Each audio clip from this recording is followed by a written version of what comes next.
Okay, welcome to part one of the Daddio Diaries. I'm reading two books that my son gave me, and it's about your life and tell us about your story and everything. I remember when my father was ill, I would sit with him during his medical appointments, his sessions, and we would talk about all kinds of stuff, mostly the Yankees and everything. Nothing deep or nothing. And I remember, boy, I wish I should have asked him stuff and then even recorded stuff, but I didn't. But I remember the thing he wanted to talk about all the time was I had met President Clinton at work one time, and I shook his hand and I said, thanks for your support, Mr. President. And he was like, oh, I'm glad to be here, something like that. But my father kept, a lot of times, wanted me to tell that one over and over again to him. And I guess he thought, wow, my son met the president. So he was pretty excited about that. But so I got the idea to make the videos of him, but I never got the chance. So like I said, I've got these books that you guys gave me, and I'm going to read the questions. And although I'm filling them out to give to you, I'm going to also, it's easier to talk about them. So here goes.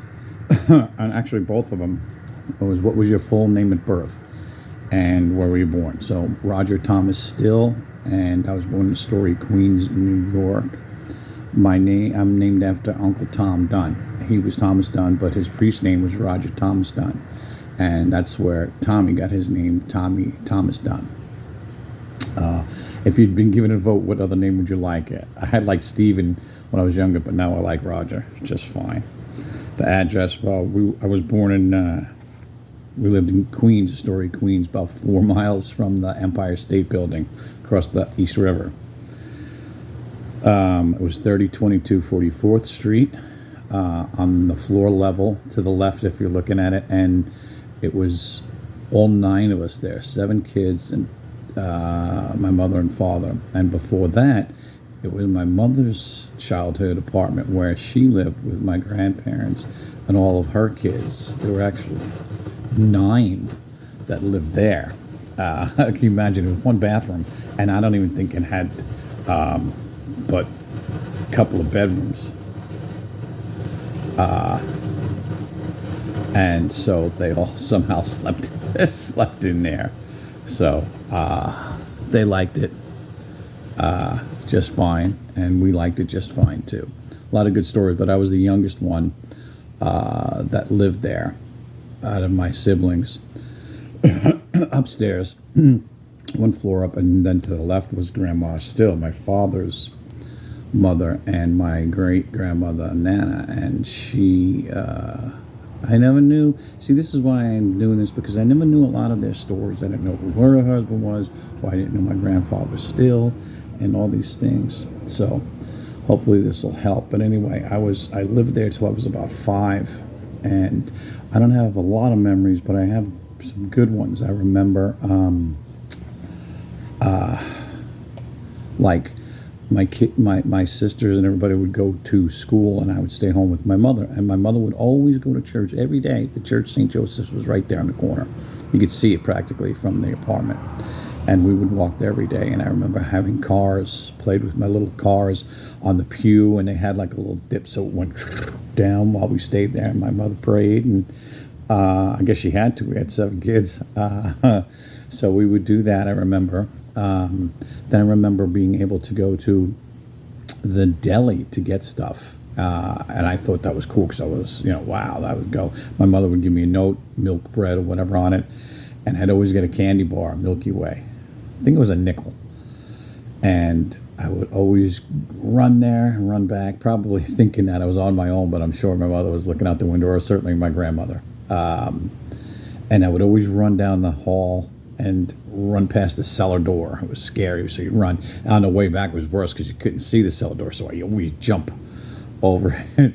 So, and I also remember playing with my cousins on the street, and everybody was there. I remember the Beatles playing. I remember the song. We were on the stoop, and I remember I should have known better coming from somewhere. I remember, wow, that's pretty good 5. So then, so that's that. We were all there. The kids would come home at lunchtime, some of them. Now, my cousins, the Corcorans, lived around the corner.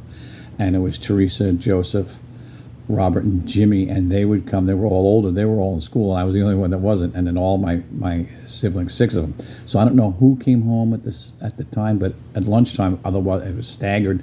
But I remember my mother putting, and Aunt Teresa would come at lunchtime, come around the corner and help, and they would lay out on the ironing board your lunch, whether it was grilled cheese or peanut butter and jelly, milk, I always remember, maybe some grapes, raisins, and upstairs my grandmother, still she had Ritz crackers, and that's why I love them. I always loved going up there for Ritz crackers. But the kids would come home and they'd line up on the ironing board and get their lunch and then run off back to school. You hear the bells from the church ring, and that was always nice. I go back when I can to Astoria. So what else about Astoria? I don't really remember too much more than that there. I remember my cousin Jimmy broke his leg on the stoop. But then we moved out to 20 Stone Lane. And what else? Okay, so I'm looking at these questions. Were you born in a hospital? Yes, I was born in St. John's in Queens. I think most of the Stills and the Dunns were. My birthday is December 4th, 1962. What else? My dad called my dad called me Raj the Dodge. Later, some of my siblings called me Haji. Other members of your family and birthdays. So many. Diane, Laura, Ralph, Margaret, Alice, Kathleen, Roger. And my mother would always call us, and she'd yell, and she'd have to do all the names, go through them all before she wanted me. She'd have to go through all Diane, Laura, Ralph, Margaret, Alice, Kathleen, Roger. And then we would ask her, everybody, oh, Mom, who's your favorite? And she said, you are, sweetheart. Mom, who's your favorite? You are, sweetheart. So it would be all of us. So I have the list of their birthdays and everything. So, but being the youngest one, they all really helped and took care of me. When we were younger, too, we didn't have any money. Everybody was poor, probably, but we didn't have much money at all. But we had Uncle Tom was a priest and Aunt Eileen was a nun, and so if you had that in the church back then, you had like an inn. And so we got my mother, because she had ill health. We got a helper, kind of Miss Boland, and she would come over and help us and help my mom because she was ill. My mother, when she was giving birth to Kathleen, passed away, and so one of those came back, and she saw the light and the whole thing, and she said she saw looked up in the, I don't know, the mirrors of the doctor's lights or something like that. She seen the face of her children. At that point, it was 5, and she had to come back. Kathleen was just being born the 6th one, so she came back. So thankfully she did, because I was the 7th. So that was all Astoria stuff. We'd go back a lot to my cousin's house in Astoria. I used to go back a lot and hang out with Jimmy, and then he was a little bit older than me, 6 months, 9 months, something. But anyway, he was my best cousin then, and it still remains. But we go back. But then we moved to Levittown, and Levittown was the first suburban planned community, and I think my Uncle Jim Dunn helped buy that house, if I remember the story right.